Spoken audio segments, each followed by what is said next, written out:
Insights, solutions, and networking all come together at RSA Conference. Join a global cybersecurity community at rsaconference.com/ITSP Mag 24. Well, hello, everybody. This is Marco Ciappelli. Welcome to another episode of Redefining Society Podcast, where sometimes we talk about healthcare. Sometimes we talk about artificial intelligence because you have to talk about artificial intelligence lately. It's kind of like it cannot go more than 2 episodes without talking about that. And I have a feeling that we're going to talk a little bit about that today as well, just a little bit. But today we're actually going to focus back on what the origin of ITSP Magazine was, which is the intersection of cybersecurity and society. And instead of talking in an expert kind of way, although our guest today is an expert, we're gonna present it to what it means, identity, online protection identity, for the everyday user and business of all sorts, of all sizes. And there's actually a special day coming up about that. And we're going to talk about this and much more with Jeff Reich, which is the executive director of the Identity-Defined Security Alliance. He's going to tell us what it is. But first, we're going to welcome him to the show, and he's going to tell us a little bit about who he is. Talking about identity, right? How do I know you are who you are? Well, thank you, Marco, very much. And thank you for having me on. It's a pleasure to be here. Yeah. And yeah, how do you know who I am? We're connected on LinkedIn, so there's something, right? But yeah, is that enough? So rather than challenging that, let me talk about kind of how I got here real briefly. Yes. Because my degree is in science and physics. I actually taught in a planetarium. I promise, this goes back to the 70s. We were talking about the 70s a while ago, which is going to be before many of your listeners were even born. I get that. Did some work associated with law enforcement. But for about 45 years, I've been really focused on what has been called over the decades information security, data security, cybersecurity, identity security, and everything within those realms. And I've really enjoyed it. I had the opportunity, fortunately, to start the security and risk program at Dell Computers. Started the security and risk program at Rackspace Hosting, at CheckFree and a few other financial services companies. I had the real privilege of being a director of operations for a research institute at UTSA, focusing on cloud security. So been coming at it from a few different angles. I've really enjoyed it over the years. For the past year or so, I've been leading the Identity-Defined Security Alliance, or IDSA. I'll refer to it as that. It's fewer syllables. And what we do at IDSA, really, I'm going to transition into that, is really raise the awareness of identity and identity security and what each of us can do, either as a consumer or as an enterprise or as an identity provider, what we can all do to contribute to the identity ecosystem to make it better. Because although it's pretty good, there's a long way to go before we get to real good or excellent. And I believe we can do that. Yeah, that's really cool. And definitely a lot to talk about. I'm interested in actually your planetarium past, but maybe I'll bring you back to talk about that another time. So you say something that catch my attention, and I'm thinking in the way that maybe the audience may be thinking, like identity provider. You said that word, and somebody may say, what do you mean? I mean, identity provider. I am my own identity. I am who I am. And yeah, sure, I have maybe a driver license, a passport that prove that. But when we go online, I guess things get a little bit more complicated. So I like to start from the past and how we transition from an analog world to a digital one. Why identity is so much more complex now? It's a really good question. I would offer, rather than transitioning from analog, because we haven't left analog, and I don't think we will. Of course not. We're still there. And then going to online or digital, there is more of a merger as opposed to a change. And I think, let's come up with a couple of examples. I think I like using analogies, and maybe that'll help everyone kind of follow along where we are.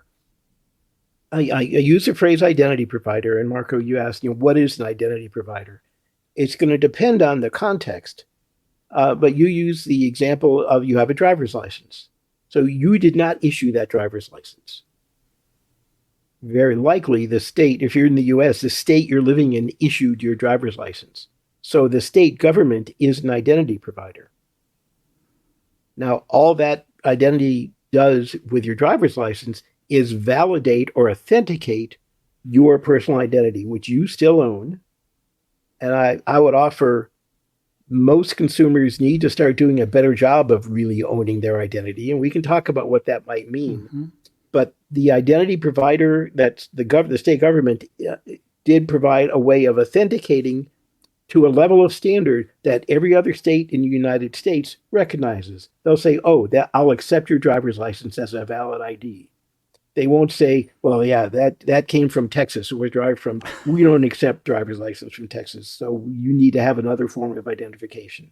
That doesn't happen because, the reciprocity of different organizations say, if you meet this standard of authentication for identification, I'll accept it. So there's an analogy of take that into the digital world, and an identity provider could be one of these big providers. And I'm not going to pick on any of them, but I'll name a few. It could be Meta. It could be Google or Alphabet. It could be Apple. And there's other big ones out there. And once again, I'm not going to go through the whole list, but I'm willing to bet at least once if not at least been presented with, you did use when you logged into a site to say, I want to use my Google account or I want to use my Facebook account and log in using that. Now that big provider, Facebook or Google, became an identity provider for you because you're using that to access another system. Now, some traditional identity providers that are out there that an enterprise might use might be someone like Okta or Beyond Trust or Ping Identity or SailPoint. Once again, not an exhaustive list. I don't want anyone to at me because I didn't list their company name. But those are identity providers that an enterprise can use to say, I'm going to take that system or that ecosystem and put it around my digital environment so that when you log in, you can go say to Okta first, authenticate, and then Okta gets you into the different applications that we have. So three different types of identity providers that I just pointed out, but they are all really doing the same thing, just in a different context.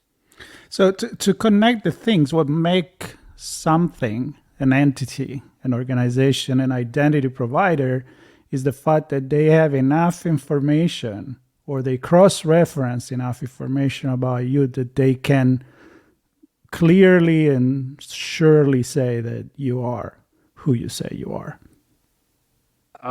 Yeah, so I'm not an attorney, but I'm going to sound like one in a second. I mean, we're just trying to make sense here. No, it works. But what they're very likely going to say is, to the standard that we said we meet, this individual meets that as that identity.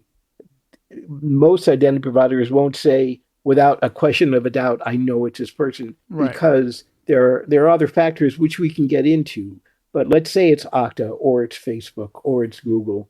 They can say to the standards that we met and we publish, and to a site that's willing to accept our identity as a federated identity to get into there, yes, we will attest to the fact that this person that presents themselves as Jeff Rich is Jeff Rich. Yeah. And I like how you started this when you talked about the driver license in different states. You can do the same thing with passports, right? You go in another country that they accept your passport and it lets you in, and there is reciprocity is there as well.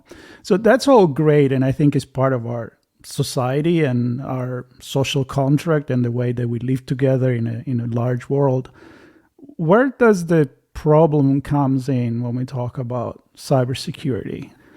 We can say there is stealing of that identity, somebody pretending to be who is not, and what is the role of the organization that you're executive director for to make sure that companies, again, agree on to something?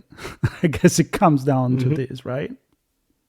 So we're not a standards organization. We're not a standards body, although we work with standards bodies, because we look at our job to bring together the identity community, whether it's individual practitioners or the large identity providers or an enterprise that uses an identity provider, get them all together to say, let's agree on what's important.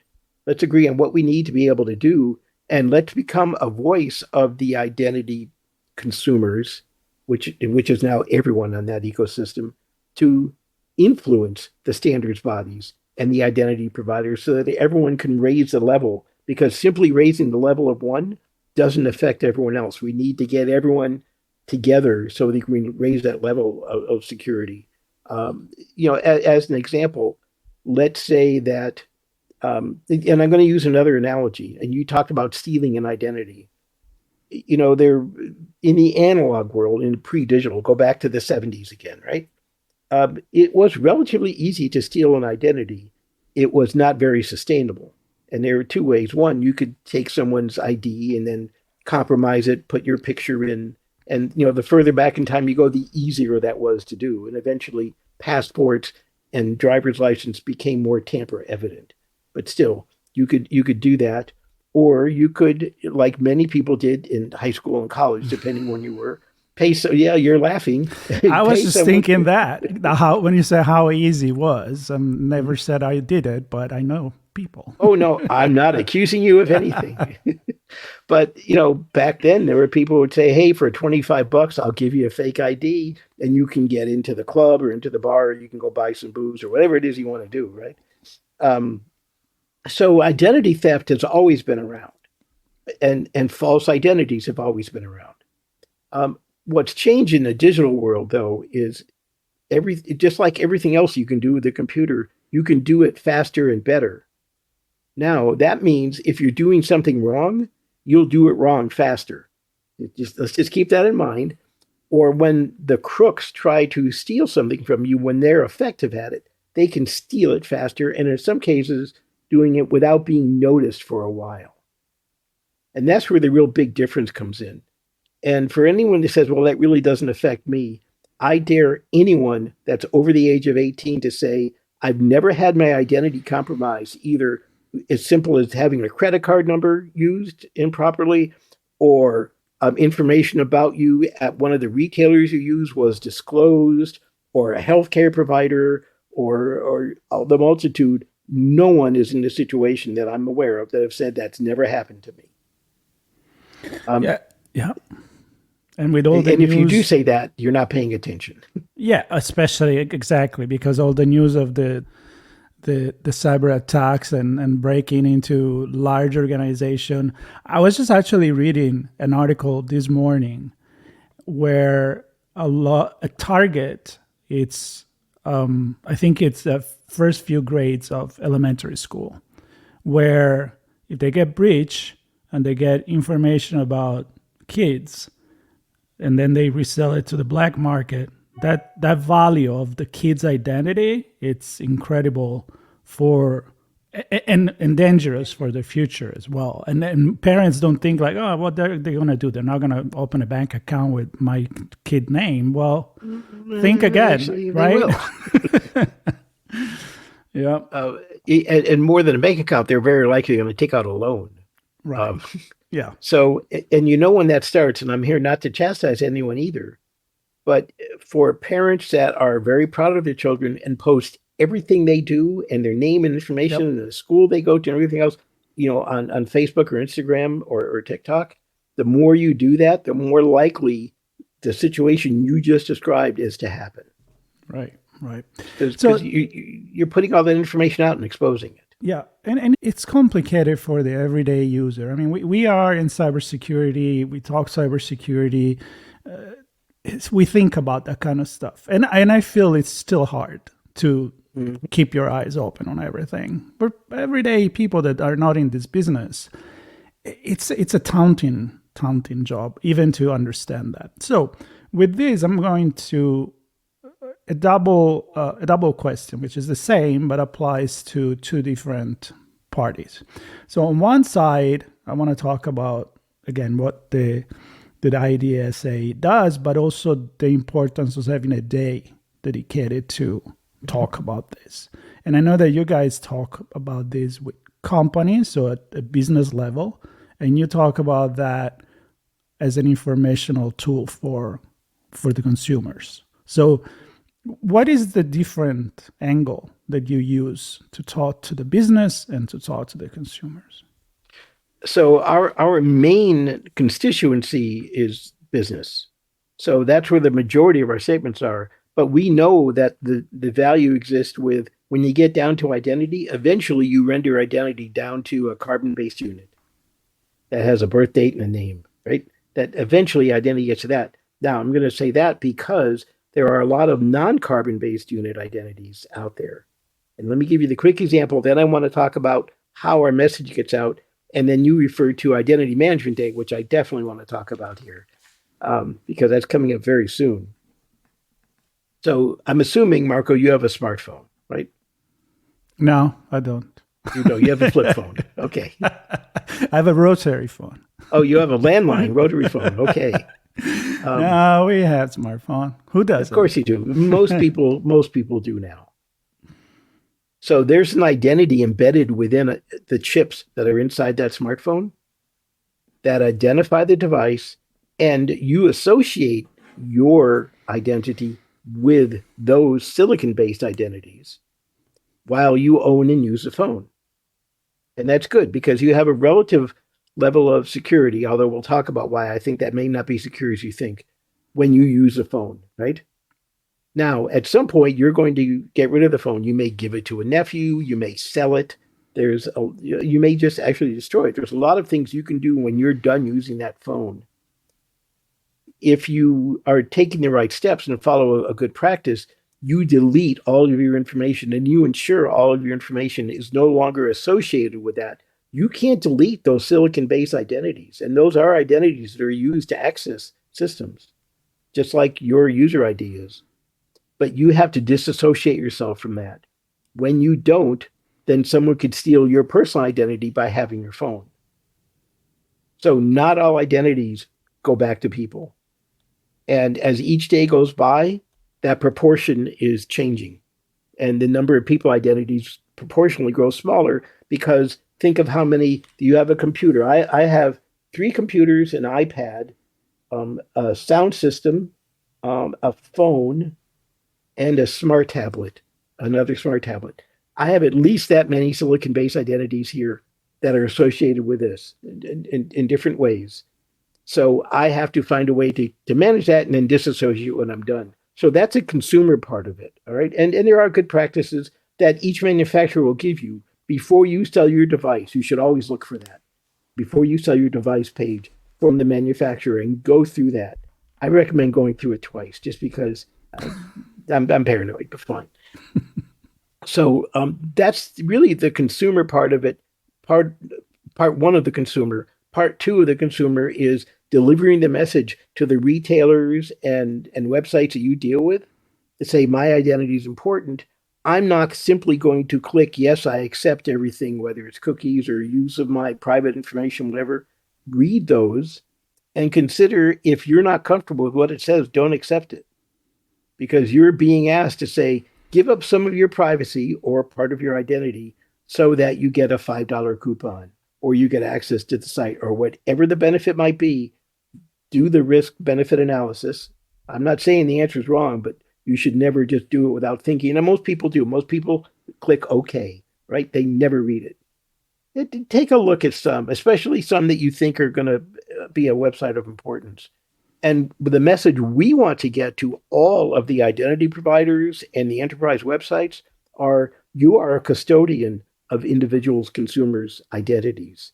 You should treat that with the level of security and respect that it deserves. And that's not done enough. I didn't, but I could usually, if I have a speaking engagement, that morning I just go online and say, what's today's data breach? And find out which one happened within the past 24 hours. You can do that.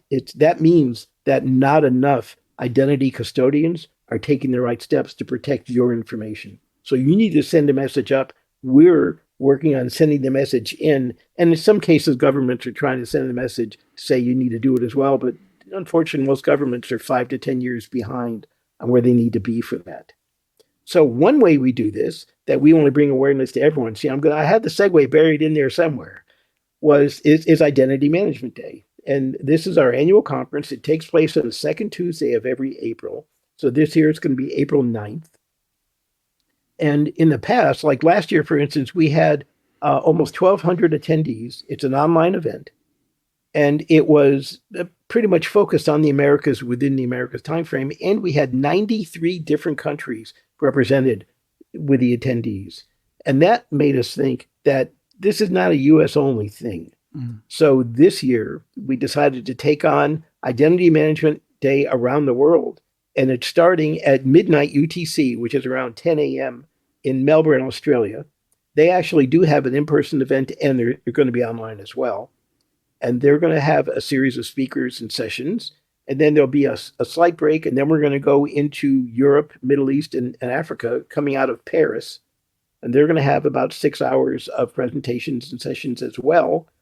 And then we will wrap up the day with about 7 hours in the Americas. In the Americas, it also includes exhibitors and an expo and sessions and some concurrent sessions as well. So, I first of all, I intend to stay up for 21 hours. We'll see how well I do that. I am getting kind of old for this. I may have to take a nap somewhere in the middle, but I'm looking forward to. You don't have to stay up for all 21 hours. All you have to do is register, and you can come and go as you please. And any sessions that you miss, we are recording. You'll be able to go back and see that as well. So don't worry about missing out on anything. But I do recommend you register regardless, because in the Americas, not that the others aren't as important. Well, yeah, no, they're not. We have what's called gamification with this event, and you get points for doing certain things. Like if you're in the first 200 people that join the first Americas session, you get a point. If you go to the keynote session, you get 10 points, and things like that. And we have exhibitor booth. We have 3 expo times set aside.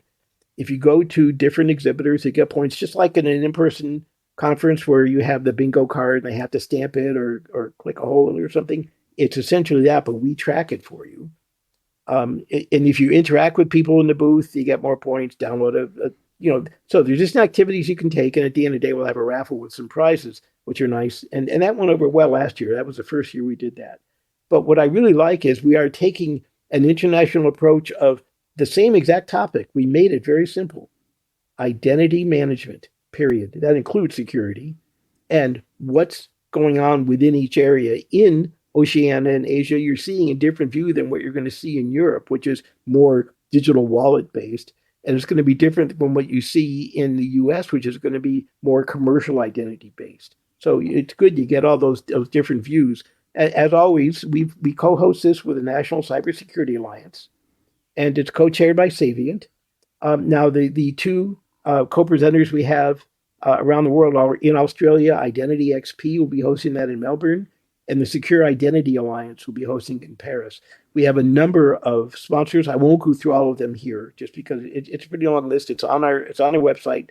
Go register, and you could start at identitymanagementday.org. I do recommend take a look, register. Even if you can't make it that day, you can go look at all the recordings. Now, you won't be able to do gamification. That has to be live. Right. I do want to mention one session, though, and that's Caleb Sema, who is the chair of the Cloud Security Alliance, AI Security Alliance. He's also the former CSO of Robinhood. He's a great speaker. He's going to talk about, and you mentioned that we were going to have to say it at least once, so here it comes. We're going to talk about the influence AI has on identity and what that really means. So it's going to be a great keynote session in the Americas. That's really cool. I have a question for you, because you went there, and with my background, I always like to look at things from a global perspective, but not to say that everything is the same, because actually living in a global society means to be different and still manage to interact as we are commercially, politically. We could do better, but anyway, I'm not going to go there. But from this perspective, I am, originally from Europe, and so I go there quite often. I've been living in the US for pretty much half of my life. And I know there are differences. The way that we perceive privacy, even identity, we know the GDPR made a difference. Then there's the California Act and one thing and another. I love your opinion on, for someone that is managing this event, starting in Australia, coming to Europe, ending on the West Coast and Hawaii and all of that, going around the world. If you had to summarize it, the main difference between the way that we give importance to privacy and identity in different parts of the world, where do you think you could go with? So I'm not going to get geeky, and I'll end up becoming political, whether we like to or not, because you can't avoid it when in answering that question. Go for it. But there's a lot of similarity between Oceania, Asia, and EMEA. Now, the different countries need to do it slightly differently, but what they all have in common is they all work on the principle, and maybe with the exception of a couple large countries in Asia, we won't get into who they are, but they look at identity as a concept that's owned by the individual. And you mentioned GDPR, so let me go with that as an example. GDPR states that my identity belongs to me. I determine how you can use it, when you can use it, and I can determine when you need to forget it and forget that I associated with you. So that's a very consumer or individual-centric perspective. And I would offer that most of Asia, when you just count the number of countries, not necessarily volume in Asia, because there are some countries that really look at identity as belonging to the state. And that's yet another issue. That's the political part I won't touch, okay? Mm-hmm. But in most of Asia, and certainly within the EU and a good part of Africa, identity belongs to the individual. Now, in the US in particular, and South America somewhat goes there too, in the US in particular, even though the identity belongs to you, you give up a large portion of it and rights to it to commercial organizations when you either subscribe to a newsletter or decide to be one of their premium customers and getting points for doing it, or whatever else you do that gives up part of your privacy and your identity to a commercial organization. When you do that in the US in particular, that organization says you are now on my either prospect list or customer list or lead list. That's a list that I can manage. Now they should have a privacy policy. It should be posted. You should read it, and they should follow it. There's a lot of places for that to break down. But they pretty much can do what they want with your identity to a degree. If their privacy policy says, thank you for signing up for our website, we're going to sell your information for, to the highest bidder or for $10 per person. As long as their privacy policy says that, they can do that, and they're not necessarily in violation of any given law. They may be in some in California, but still, for the most part, they're not in a violation of the law because they said they would do that. Whereas in the EU, as a comparison, no organization could say, we're going to sell your private information. That's against the law there. So does that give you some of the comparison? Yeah, absolutely. We're commercial-centric in the US and not so much in the rest of the world. Yeah, absolutely. So that goes back to your advice of not just say yes without looking at things. And I know it's hard. I mean, we make fun sometimes of the EULA, right? The user license agreement, and how who has the time to go through all of that. Plus, we're not lawyers. And I think there is that game where the user has become kind of like not, I don't know, it's not into that anymore. It's give up. I mean, I'm afraid they give up hope and say, the pace is outside of the tube, and I don't know how to put it back in. And I don't know how much we can do about it. I'm usually stay positive, but I'm going to end up with the question that we said we were going to touch at the beginning. You kind of went there, announcing the keynote. So let's finish with AI.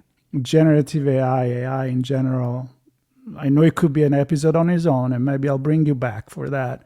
But if you have to think about a way that it redefine identity. It would redefine security in a way. How is that going to affect us? I know you probably can read. You don't have a crystal ball, but your thoughts on it, I think that will be very relevant for our audience. So I'm going to do things. I want to start with reiterating, I couldn't recommend strongly enough listening to Caleb's keynote address on Identity Management Day, because you're going to get, this is what he has dedicated close to the past year to. He's a very smart man, and he took the lead to just dive into AI. So he's going to be more well-versed than I am. That doesn't mean I don't have opinions on it, though. There's a couple of things to consider. So most people have heard of deepfake, and they think, oh, isn't that cute? It's fun. And you see, a deep fake of President Obama saying something, or some public figure. I think there are politicians in the U.S. that are trying to say that should be outlawed. And to your point, I'm not sure how they can put the toothpaste back in the tube, but that's out there. There's two things I want to recommend. Just like any good tool, depending on the direction it's pointed, it's either really good for you or really not so good for you, depending on the direction it's pointed at. So AI should be used, especially by companies and identity providers, to better manage the identities for which they are custodians, because they can start doing predictive analysis on how is this identity used? And when there's a variance or an anomaly to how it's being used, is that something we should flag, or should we wait and see if something bad happens? We probably should start flagging it if we know it's an anomalous behavior. So that there's one case where AI should really be helping us.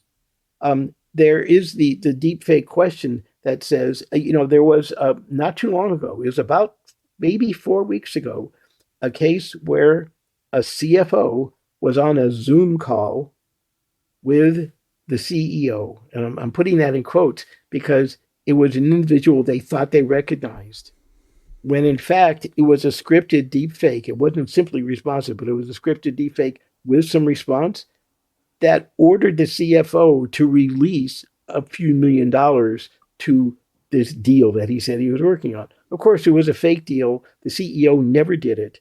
This is a high-profile one. And it's easy to consider, oh, let's make fun of the guy who was dumb. How did he get away with that? Nope.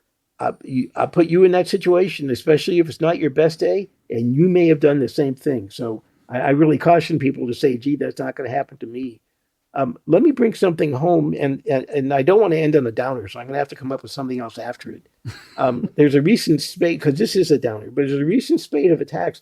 I call it digital mugging.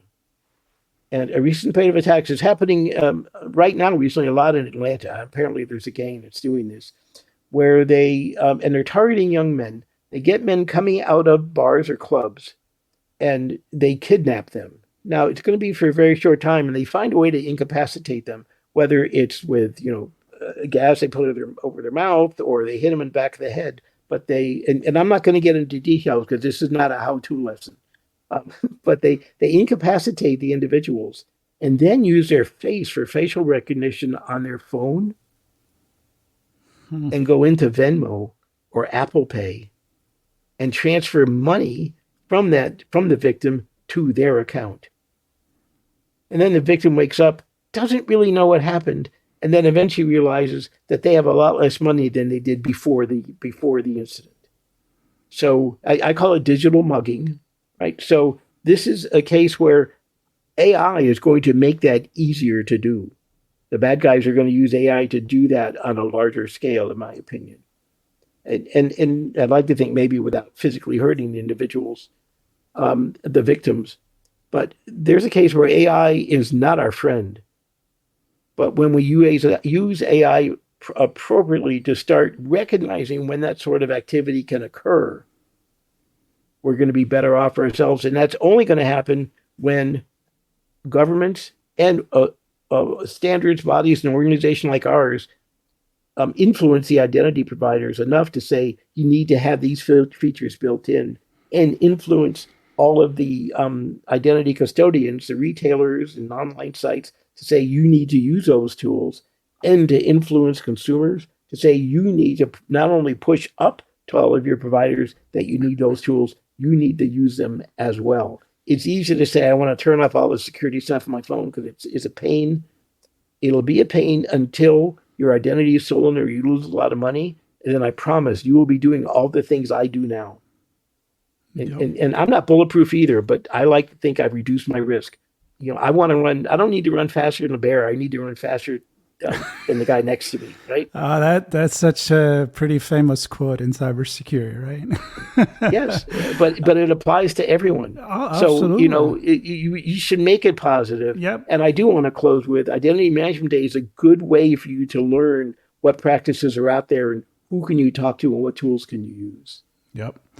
Absolutely. And I know that we put a lot of stuff on the fire here for maybe people that are not into understanding cybersecurity, but I think everybody can get something that applies to their life. Maybe they can do something better today. And I think that overall, this is just the way to start thinking about it. So I say inform yourself much more. Definitely participate to Identity Management Day 2024 on April 9th and listen to this conversation. And Jeff, I want to thank you so much for coming on, and don't get too geeky, although I can tell you had to refrain yourself a couple of times, but I think we had a good conversation. I hope you enjoyed it, and I hope the entire audience did as well. Marco, thank you very much. It was my pleasure. I look forward to doing this again with you soon. For sure. A lot more to talk about. For everybody, stay tuned because there'll be many more conversation either about cybersecurity or AI, robotics. Seen some videos today of something that it has robotics and AI together that blew my mind. So something more to talk about maybe in the future episode. But for now, Jeff, thank you so much. Get in touch with Jeff. There will be notes underneath with links to social media, to the website, and definitely to the organization Identity-Defined Security Alliance. Thank you very much again, and stay tuned for the next episode. We'll be right back in a few days. Bye-bye.